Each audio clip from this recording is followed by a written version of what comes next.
贝子在河流边捣鼓叶片，说出来你可能不信，可是比获得一头牛还开心。用叶片钓上来一条肥美鳗鱼，炭烤的鲜嫩多汁。野外的沸腾水池中烹煮鲜美河虾，饭后零食来只巨鲨中刺身。新西兰火山北岛，本期贝子向此地发起挑战。这里拥有山脉、火山和森林，极致的风景使得这边每年成千上万人来此游玩。但这里环境荒凉的同时，很容易迷失。而贝子将亲临其中，逃离这片荒野。船只逆流而上一会，行驶到一处瀑布，贝子直接跳下去。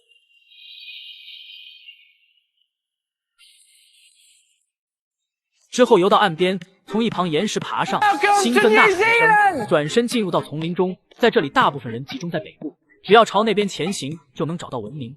然而，这会在林中看不到太阳位置。贝子想到了一个好办法，拿来枝干和刀具，枝干放在光亮的刀具前，找到阴影最强的地方，则可以判断太阳位置。在南半球，太阳在北方，就这么轻松判断出来，朝着那边而去。期间发现一种树木，其表皮都裂开，上面还有洞，想着从里头搞点蛋白质，正要行动，突然发现一旁有一只巨鲨钟。说起来这东西可是在恐龙时期更前面就有，非常恐怖。不过对于贝子来说都是蛋白质。只见来个祖传掐头去尾，接着整只送入口中，入口有种爆浆的爽感，就是味道非常的上头。吃完继续穿行林中，历经个把小时，停下脚步发现下方有一条河流。都说河流是通向文明的高速公路，然而这次不一样，直接逆流而上。行进一会，环境越发陡峭，在这边赫然看到巨大树木，感叹一番大自然的力量。慢慢走到树木上，树木很湿滑，不敢太冒险，蹲下来，接着坐在木头上，依靠双手支撑，缓慢移动。最后有惊无险来到对面，也接应一下摄影师，完事转身继续前行。没一会进入到一片开阔河流区域，在这里贝子还发现河虾，在这种地方不是轻松拿捏。这回还没饿，为了保存，先是拿来苔藓给它们浸湿，接着从里头抓起来河虾，放入湿润的苔藓，最后装进去背包，起身开始跋涉，继续走了一段河流之后，朝着北部方向而去。穿过人头高的草丛，没一会出现荒芜之地，快速行走在平坦之地。但这里区域有着众多火山，贝子很快来到火山口的脚下，想也没想，直接爬上去，一路火花带闪电，很快就来到顶部，坐下来休息一会，掏出水壶补充一番，起身继续前行。而就在山顶发现底部有一条河流，正好没了水源，需要补充一下，但想要下去似乎也没那么容易。陡峭的斜坡，一脱落的岩石，小心在斜坡移动，这会横移过来，瞬间烟尘滚滚，肯定不能就这么下去。休息一会，继续沿着斜坡横移，直到坡度变缓，这才沿着斜坡而下，小心警惕周边。历经一段艰难，总算来到河流边。一来这边就闻到一股硫磺味，而且这水橙色炸裂，先拿来杯子接一点品尝，瞬间吐出来，有种刺痛的感觉。玩归玩，闹归闹，可不拿小命开玩笑，再口渴也不能喝这个。起身离开河流，继续朝着北部方向前行。而这天环境再次变化，开始有了植被，穿过灌木区域，来到茂盛丛林。来到这边才发现，到处可见冒烟的洞口，底部都是沸腾的水。贝子从溪流上方跳过，在这种夹杂茂盛植被之地，一步走错可能万劫不复。继续往前走去，没走几步路，这边再次遇到滚烫的水池，一旁还有留下大量白色固体东西，而这是因为水中富含大量钙，流出来沉淀。拿着棍子试试结实程度，想想还是不要踩上去。来到一旁水池，如果不小心掉进去，100%烧伤确定无疑。至于吃洗也是大概率，虽然危险，但这种地方正是烹煮的好地方。只见拿出来河虾，放进去袜子中，接着放入水中煮一煮，在不断滚烫的沸水，没一会河虾就烹煮完成。从袜子中倒出来，赫然已经熟透。贝子拿起一只吃起来，嘎嘣脆海鲜味，蛋白质不知道是牛肉多少倍。吃完带着木棍起身，慢慢前行。等离开这片危险区域，也不知道林中前行多久，眼前出现河流。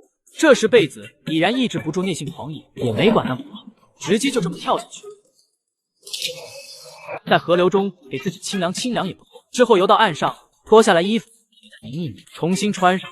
这边有河流资源相对丰富，加上时候也不早，打算附近找个合适安营扎寨之地。期间地面发现腐烂的兔子，已然没得薅了，起身继续附近探查。走着走着，发现这边蓝杉树，给它掰下来，感觉韧性还不错，搞个庇护所应该不错。找到 V 字形枝干，枝干弯曲固定在地面。接下来收集细长木头，找来亚麻当绳子，就这么依次给它绑在弯曲树干上。历经一段时间，另一边给它顶住，放上众多灌木，庇护所搭建完成。接下来收集地面苔藓当床垫，期间还发现老人须，这是非常好的火龙，也一并收集。等收集差不多，回到营地中，铺上苔藓，松松软软，很舒服。休息一会，起身外出，来到腐烂兔子旁，给它捡起来，接着拿一些亚麻来到河流边。在新西兰这片地区，河流中很多鳗鱼，是时候搞点蛋白质。把亚麻用小刀刮一刮，刮出里头的纤维。鳗鱼牙齿小且密集，咬上去就会卡在里头。至于诱饵，则是利用拿来的腐烂兔子，刚好鳗鱼喜欢这些上头的味道，在兔子身上蹭一蹭。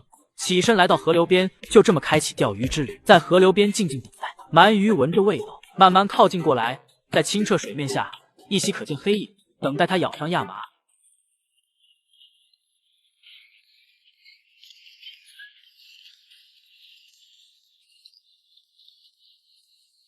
下来！哇！之后给它拖到岸上来。巨大鳗鱼力气非常大，被子都有点把持不住。还好在陆地上，这要是在水里，基本上是没希望了。It's impossible to hold on to. The Maori tradition is before you kill your prey. 一人一鱼在经过一番搏斗，最后贝子掏出小刀，结束鳗鱼的职业生涯。这下晚餐有了，带着他回到营地，接下来收集柴火。这时候身上有个坏掉手机，把电池拿出来，给它撬开，瞬间火花四溅，接着把火绒靠近电池。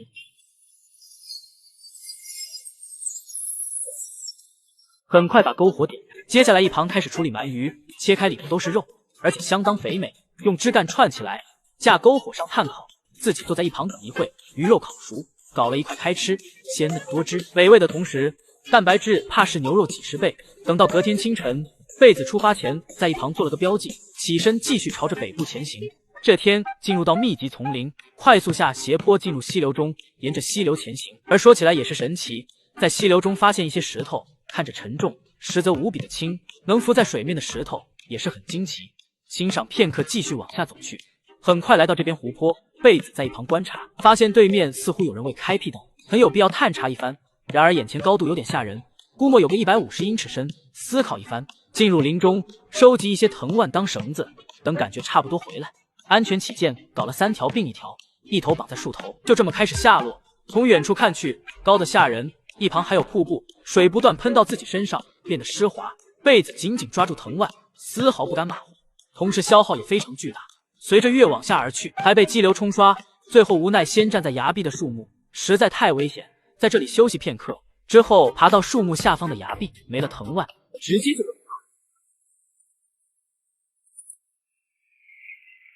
接下来还要游过去。